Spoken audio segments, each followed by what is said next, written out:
ಹೌದು, ನಿನ್ನೆ ನಿಮ್ಮ ಸಿಟಿವಿ ನ್ಯೂಸ್ ಚಾನೆಲ್ನಲ್ಲಿ ಅನೈತಿಕ ಚಟುವಟಿಕೆಗಳ ತಾಣವಾದ ಚಿಕ್ಕಬಳ್ಳಾಪುರ ಖಾಸಗಿ ಬಸ್ ನಿಲ್ದಾಣ ಎಂಬ ಸುದ್ದಿ ಪ್ರಸಾರ ಮಾಡಿತ್ತು. ಈ ಸುದ್ದಿ ಬಿತ್ತರಿಸಿದ ಕೆಲವೇ ಗಂಟೆಗಳಲ್ಲಿ ಅಧಿಕಾರಿಗಳು ಎಚ್ಚೆತ್ತಿದ್ದಾರೆ. ಅನೈತಿಕ ಚಟುವಟಿಕೆ ನಡೆಸುತ್ತಿದ್ದ ಮಹಿಳೆಯರು ಹಾಗೂ ಕುಡುಕರನ್ನ ಬಸ್ ನಿಲ್ದಾಣದಿಂದ ಖಾಲಿ ಮಾಡಿಸಿದ ಪೊಲೀಸರು ಇಂದು ಬೆಳಗ್ಗೆ ನಗರಸಭೆ ಅಧಿಕಾರಿಗಳು ನಿಲ್ದಾಣಕ್ಕೆ ಧಾವಿಸಿ ನಗರಸಭೆ ಸಿಬ್ಬಂದಿಯಿಂದ ನಿಲ್ದಾಣ ಸ್ವಚ್ಛಗೊಳಿಸಿದರು. ಅಂತೂ ಇಂತೂ ಖಾಸಗಿ ಬಸ್ ನಿಲ್ದಾಣಕ್ಕೆ ಸಿಟಿವಿ ವರದಿಯಿಂದ ಯೋಗ ಬಂತು ಎನ್ನುತ್ತಿರುವ ಸ್ಥಳೀಯರು ಹೀಗೆ ನಗರಸಭೆ ಸಿಬ್ಬಂದಿ ಸ್ವಚ್ಛತೆ ಮಾಡುತ್ತಿರೋದನ್ನ ಕಂಡ ಸ್ಥಳೀಯ ವ್ಯಾಪಾರಿಗಳು ಹಾಗೂ ಪ್ರಯಾಣಿಕರು ಸತತ 2 ವರ್ಷದ ಪ್ರಯತ್ನ ಸಿಟಿವಿಯಿಂದ ಇಂದು ಮುಕ್ತಿ ಸಿಕ್ತು. ಸಿಟಿವಿ ನ್ಯೂಸ್ಗೆ ಧನ್ಯವಾದಗಳು ಎಂದು ಸಂತಸ ವ್ಯಕ್ತಪಡಿಸಿದರು.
ಸರ್, ನಾವು ಸಿ ನ್ಯೂಸು ರಮೇಶ್ ಅವರಿಗೆ ಧನ್ಯವಾದಗಳು ಅರ್ಪಿಸ್ತೀವಿ. ಯಾಕೆಂದರೆ ಇದು ಭಾಳ ಗಲೀಜಾಗಿತ್ತು ಬಸ್ ಸ್ಟ್ಯಾಂಡ್. ಇದು ನಾವು ಸುಮಾರು ಸಲ ಲೆಟ್ರಿಗೆಲ್ಲ ಕೊಟ್ಟು ಯಾವ ಅಧಿಕಾರಿಗಳಿಗೂ ಹೇಳಿದ್ರೂ ಏನೋ ಕ್ರಮ ತಗೊಳ್ಳಿಲ್ಲ.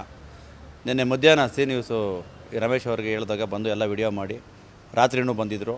ರಾತ್ರಿ ಪೊಲೀಸ್ ಎಲ್ಲ ಕರೆಸಿ ಇಲ್ಲಿ ಎಲ್ಲ ಕುಡಿದು ಅನೈತಿಕ ಚಟುವಟಿಕೆ ನಡೆಸೋಂಥ ಮಹಿಳೆಯರನ್ನೆಲ್ಲರೂ ಓಡಿಸಿದ್ರು. ಬೆಳಗ್ಗೆ ನಗರಸಭೆಯಿಂದ ಬಂದೆಲ್ಲ ಕ್ಲೀನ್ ಮಾಡ್ತಾಯಿದ್ದಾರೆ. ತುಂಬ ಸಂತೋಷ ಆಗ್ತಾಯಿದೆ ಸರ್. ಗಲೀಜು ಅಂದರೆ ಓಡಾಡೋಕ್ಕಾಗ್ತಾ ಇರಲಿಲ್ಲ ಸರ್, ತುಂಬ ಗಲೀಜಿತ್ತು. ಅದನ್ನೆಲ್ಲ ನೀವು ವಿಡಿಯೋ ಮಾಡಿದ್ದೀರಿ, ನಾವೇನು ಹೇಳಬೇಕಾಗಿಲ್ಲ. ಅದನ್ನೆಲ್ಲ ಅಧಿಕಾರಿಗಳು ನೋಡಿದ್ದಾರೆ. ಆ ಥರ ಗಲೀಜಿತ್ತು.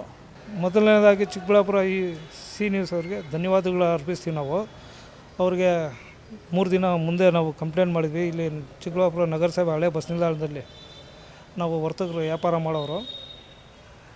ಮೇಲ್ಗಡೆ ಈ ಕೆಳಗಡೆ ಎಲ್ಲ ಈ ಭಾಳ ಅಧ್ವಾನ ಆಗಿತ್ತು. ಇವ್ರಿಗೆ ಕಂಪ್ಲೇಂಟ್ ಕೊಟ್ಟ ಮೇಲೆ ಸ್ವಚ್ಛತೆ ಮಾಡಿದ್ದಾರೆ. ಅವ್ರಿಗೆ ಧನ್ಯವಾದಗಳು ತಿಳಿಸ್ತೀವಿ. ಇಲ್ಲಿ ನಮ್ಮ ವ್ಯಾಪಾರ ಸಿಬ್ಬಂದಿಯವರಿಗೆ ರಾತ್ರಿ ಹೊತ್ತಾದ್ರೆ ಲೈಟ್ಗಳಿಲ್ಲ. ಇಲ್ಲಿ 3-4 ಜನ ಕಮಿಷನರ್ಗಳು ಬಂದು ಹೋದ್ರೂ ನಮ್ಮ ಕಡೆ ಗಮನ ಯಾರೂ ಹರಿಸಿಲ್ಲ. ಈ ಸಿ ನ್ಯೂಸ್ ಅವರಿಂದ ನಮಗೆ ಸಹಾಯ ಆಗ್ತಾಯಿದೆ. ಇನ್ನೂ ಸ್ವಲ್ಪ ಕೆಲಸಗಳಿದೆ, ಅದನ್ನು ನಗರಸಭೆ ಸರಿಪಡಿಸ್ಕೊಳ್ಬೇಕು. ಮುಂಚೆ ಭಾಳ ಹೇಳ್ಕೊಳಕ್ಕಾಗಲ್ಲ, ಅಷ್ಟು ಕೆಟ್ಟದಾಗಿತ್ತು. ಈಗ ಈ ಸಿ ನ್ಯೂಸಿಂದ ಸ್ವಲ್ಪ ಕ್ಲೀನ್ ಆಗಿದೆ. ಅವ್ರಿಗೆ ಧನ್ಯವಾದಗಳು ಅರ್ಪಿಸ್ತೀವಿ.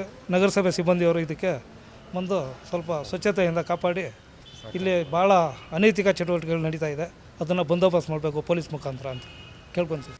Thoudanahalli Ramesh, CTV news, Chikkaballapur.